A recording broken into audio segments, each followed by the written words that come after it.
ಎಲ್ರಿಗೂ ಸಹ ನಮಸ್ತೆ.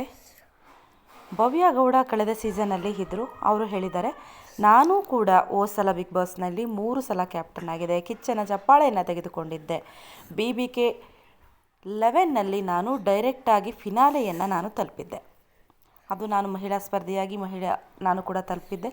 ಕಿಚ್ಚನ ಚಪ್ಪಾಳೆ ಹಾಗೂ ಕ್ಯಾಪ್ಟನ್ ಎಲ್ಲವೂ ಸಹ ಆಗಿದ್ದೆ. ಅದೇ ರೀತಿಯಾಗಿ 3 ಸಲ ಕ್ಯಾಪ್ಟನ್ ಧನುಷ್ ಅವರಾಗಿದ್ದಾರೆ ಮತ್ತು ಫೈನಲಿಸ್ಟ್ ಕೂಡ ಅವರಾಗಿದ್ದಾರೆ. ಅಷ್ಟೇ ಅಲ್ಲದೆ ಅವರು ಕೂಡ ಕಿಚ್ಚನ ಚಪ್ಪಾಳೆಯನ್ನು ಪಡ್ಕೊಂಡಿದ್ದಾರೆ.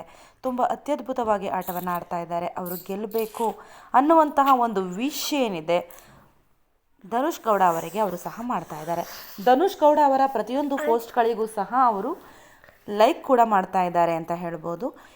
ಈ ರೀತಿಯಾದಂತಹ ಯಾವುದೇ ರೀತಿಯಾದಂತಹ ಪೋಸ್ಟ್ಗಳು ಬರಲಿ ಎಲ್ಲದಕ್ಕೂ ಸಹ ಧನುಷ್ ಅವರಿಗೆ ಸಪೋರ್ಟ್ ಮಾಡುವ ಮೂಲಕ ತಮ್ಮ ಏನು ಫ್ರೆಂಡ್ಶಿಪ್ ಇದೆ ಧನುಷ್ ಹಾಗೂ ಭವ್ಯ ಗೌಡ ಅವರ ಫ್ರೆಂಡ್ಶಿಪ್ ಎಲ್ಲದಕ್ಕೂ ಸಹ ಅವರು ಸಾಥನ್ನು ನೀಡ್ತಾ ಇದ್ದಾರೆ.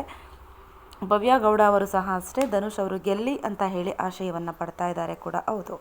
ನೀವು ಕೂಡ ಇವರಿಬ್ಬರ ಫ್ರೆಂಡ್ಶಿಪ್ಪನ್ನು ತುಂಬಾ ನೋಡಿದ್ದೀರಾ. ಇದೇ ರೀತಿಯಾಗಿ ಏನು ಭವ್ಯ ಗೌಡ ಅವರು ಫಿನಾಲೆ ಹಂತವನ್ನು ತಲುಪಿ 3ನೇ ಸ್ಥಾನವನ್ನು ಪಡ್ಕೊಂಡಿದ್ದನ್ನು ಎಲ್ಲರೂ ಸಹ ನೋಡಿದ್ದೇವೆ.